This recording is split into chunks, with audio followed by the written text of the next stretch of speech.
aqui do Luiz Alberto Machado, que se dizer, falar esse nome numa roda de basquete principalmente, ninguém vai saber, mas o Pelezinho, todo mundo vai saber quem é. Por que Pelezinho?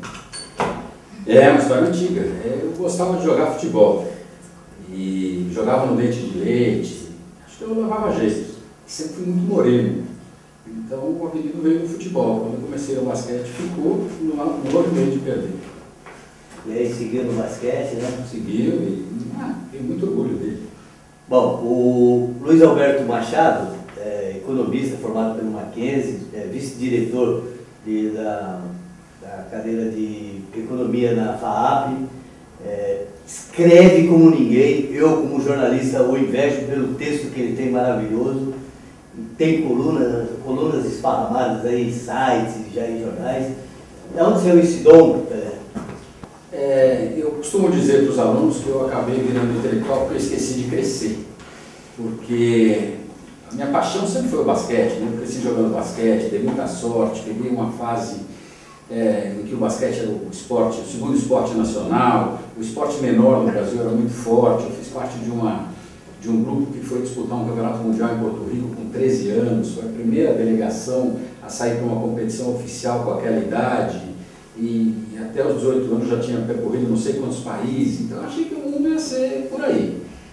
Quando eu cheguei aos 18, 1,70 m, aquela situação do basquete brasileiro que não era meio profissional, era um negócio meio confuso, eu acabei fazendo o vestibular para valer e continuei jogando, mas já não mais em clubes de primeira, mas acabei dando sorte, porque eu fiz economia. Pra você ter uma ideia de como uma coisa é louca, eu queria fazer Mackenzie. Meu pai falou, mas por que Mackenzie? Estuda para entrar na USP. Não, o time do basquete do Mackenzie é muito forte.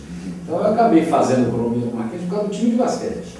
E foi a sorte, porque eu comecei a gostar da economia no final do terceiro ano, mas eu adorava o Mackenzie. E aí eu acabei virando professor de economia, nem sabia que ia dar para isso, e hoje a minha vida é essa. Caio e Danilo, para vocês ficarem bem inteirados, os amigos da TV Gibi, nessa equipe do Mackenzie jogava nada menos do que o Oscar Schmidt, que estava estudando no Mackenzie, e o Pelezinho foi o primeiro armador a levar dura, passa só para mim. Ao contrário, naquela época ele que levava dura, passa essa bola. Mas o homem já chutava até a pensamento, né? É gozado, porque o próprio Oscar acabou entrando também lá por causa desse grupo que tinha. O time jogava o João Marino, jogava o Ferro, jogava o Renato Haddad, que era do Monte Líbano, depois entrou o Cadum, e o campeonato da FUC era muito forte na época, né? Eu lembro que foram 2 anos seguidos, que a final foi Economia Mackenzie contra Mogi. Mogi jogava o Carioquinha, jogava o Paulinho Esteves, jogava o Bira, jogava o Adilcinho, jogava o Nilo depois desse mesmo time. E foram jogos fantásticos. O Pacaembu ficava cheio, e a engenharia do Mackenzie, quando jogava o Dodge, normalmente perdia na semifinal para um desses dois. E tinha outros times muito fortes, então o esporte universitário era muito legal. E esse time do Mackenzie era tão unido que às vezes, quando coincidia de ter jogo do Mackenzie e do clube, se perguntasse para o cara, quer jogar no clube ou quer jogar no Mackenzie, o cara falava, quero jogar no Mackenzie. Aqui não podia, né? Muitos deles dependiam do clube, mas era muito legal esse time. Danilo? Você vê como é importante, né, o depoimento do professor Machado. Ele disse que ele queria estudar no Mackenzie pelo time de basquete, pelo esporte, né? Então, como o esporte é importante na educação, né? Às vezes as pessoas acabam esquecendo um pouco esse lado esportivo e acabam indo só para o lado acadêmico, mas essa propaganda até involuntária que o esporte faz, né, o basquete e o projeto de BI, nada mais é que isso, né? Esporte na educação. Sem dúvida nenhuma. É uma pena que não só o esporte universitário caiu muito, mas o próprio esporte colegial, quer dizer, ao contrário dos Estados Unidos, que vocês conhecem tão bem, que é o celeiro dos craques, quer dizer, tem uma quantidade enorme de atleta que faz esporte no colégio, e só os que estouram é que vão jogar lá no E-Clube, em grandes universidades, nas franquias, né? Aqui no Brasil a gente não tem isso. A própria educação física deixou de ser obrigatória, hoje nem é praticada na maior parte das escolas, nem tem instalações para isso. Então eu acho que um dos problemas da nossa do nosso esporte é isso. Nós vamos ter uma Olimpíada, onde provavelmente vamos ter um desempenho relativamente pífio, haja vista aí o nosso fraquíssimo desempenho no mundial de atletismo, até no judô, que a gente sempre ganhou um monte de coisa. Por quê? Porque nós não formamos atletas, nós temos um número muito limitado de atletas, provavelmente porque nós não temos isso nas escolas. Né? Caio? Eu gosto muito do assunto, até estava comentando antes da entrevista com o Pelé. Bom, primeiro, Pelé, é um orgulho para a gente estar com você aqui, a gente gosta muito de você. Eu, quando entrei na VBESP, Pelé, fomos fazer uma viagem para o Orlando, nos Estados Unidos, né? E lá conheci, passamos a conviver no dia a dia com o Pelé, e o Pelé foi uma pessoa muito, muito legal que conheci depois, né? Pós-basquete até, mas relacionado a basquete. Mas esse assunto que eu gosto bastante, que ele estava comentando, é ele está falando do time do Mackenzie. Então, campeonato da FUP, quantos anos eu não ouvi falar do campeonato da FUP? Eu joguei FUP, fui campeão da FUP, numa época que existia uma rivalidade muito grande entre a Escola de Engenharia Paulista e a de São Bernardo, a FEI. Pô, era muito legal aquilo lá. E ainda sobre o seu time do Mackenzie. Então você tinha um time no Mackenzie, você jogava, provavelmente era composto de muitos jogadores do seu próprio time juvenil, né? Do Palmeiras.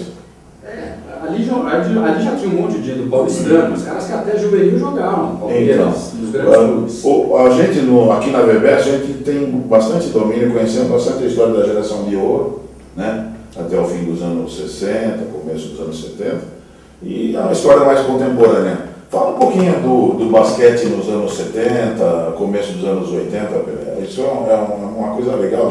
Essa geração que eu participei, ela foi uma espécie de um vácuo, né? Porque você teve essa de ouro, Lamir, Mauri, Rosa, Mosquito, Menon, Suca, nossa, que saudade dessa época.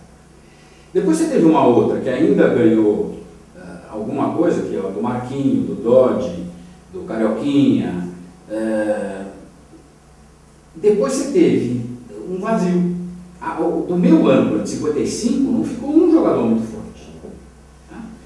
56 ainda tinha. O Marcel, o Sayane, foram jogadores importantes. 55 não tinha. E aí veio a geração que foi o campeonato juvenil, que foi muito forte, que era Sayane, Marcel, Oscar, Gilson e o Xererê, enfim, o Agra. Esse time é muito forte, mas não repetiu os resultados a nível internacional daquela geração de ouro. O último grande resultado dessa época tinha sido o Mundial do Sírio Interclubes. E agora o Flamengo conquistou o ano passado. Mas houve uma mudança muito forte. Né? Eu não tenho papo na língua, não devo para ninguém. Eu acho que o basquete deu muito azar na sua estrutura administrativa. Com certeza. Eu escrevi um artigo em 1985, quando eu estava começando a fazer. O título era Basquete e Vôlei. Eu achei esse artigo outro dia. E eu falava, o basquete está na descendente e o vôlei vai explodir. E era o trabalho que o Nussmann tinha feito naquela época. Pena que o Nussmann depois também acabou virando cartola. Virando cartola, não no aspecto melhor que a gente gosta de falar. Mas o trabalho que ele fez no voleibol foi um trabalho extraordinário. Quer dizer, ele criou uma base, uma estrutura e transformou o vôlei nessa potência que é hoje. E hoje a gente tem, indiretamente, quem ajuda o basquete, ou fomenta o basquete no Brasil, acaba sendo um órgão internacional que é a NBA, né? Então ela desperta interesse nos jovens e o jovem de alguma maneira vai buscar o esporte, né? Então a gente sabe que a nossa missão aqui é essa de massificar e fomentar o basquete. Você vê, Caio, na minha geração, a diferença básica, o cara queria jogar basquete. Os grandões, então, eles queriam jogar basquete. Só os caras que não passavam na avenida do basquete queriam jogar vôlei. Não. Hoje mudou, quer dizer, o cara que o sonho dele é jogar vôlei, se não der, vai jogar basquete. A molecada hoje conhece mais os jogadores da NBA do que os jogadores daqui. A não ser os jogadores do Brasil que estão na NBA. Isso é uma pena. Eu tenho, dentro desse assunto, eu tenho uma pergunta interessante para você. Quem é o maior ídolo do basquete brasileiro hoje? Não pensa muito, por favor. Eu estou pensando nos jogadores do Brasil que estão lá fora. Eu acho que é o Varejão, o Anderson. Embora os resultados dele não sejam tão extraordinários, ele é um cara expansivo, cativante, simpático, porque o Nenê é um cara que leva de aceitar algumas convocações e não aceitar outras, ficou com a imagem meio queimada. O Leandrinho também teve altos e baixos. O Thiago Splitter foi o primeiro grande destaque, mas é um cara mais tímido. Então acho que o Varejão, pelo próprio estilo dele, acho que ele é o que mais cativa a garotada. Tem uma safra nova aí, entrando na NBA, Raulzinho, Cruzeiro Feliz, Caboclo. O que você acha aí na tua análise, quem vai emplacar? Eu vou torcer muito para que essa geração estoure, né? Eu acho que o Caboclo tem muita chance. O biotipo dele é muito favorável. Ele longilíneo, tração também. Costumo dizer que coça o pé sem precisar se abaixar. Tem uma envergadura brutal, parece que está sendo bem trabalhado. Eu espero que ele estoure. E aí você pode ter essa mescla de jogadores um pouco mais veteranos com jogadores jovens, que eu acho que durante algum tempo nós não tivemos muita renovação no Brasil. Isso tem que ser bem conduzido e pode dar certo. Eu concordo, gênero, número e grau com você. Acho também que o Anderson Varejão seja o nosso principal expoente hoje no basquete, aliado a jogar com o LeBron James, que ajuda bastante, então a mídia está sempre em cima. É um menino extremamente carismático, né? Sempre disposto a conversar com todo mundo, então isso ajuda bastante. E dos garotos jovens também, torço por todos, gosto muito do Raulzinho, da forma como ele conduz a equipe, um jogador muito inteligente. Foi para o Utah Jazz, ali a gente sabe que tem toda a história do John Stockton, então ele tem tudo para tentar seguir essa história. E também do Bruno Caboclo, né? Que o potencial físico desse menino é realmente excepcional, braço muito longo.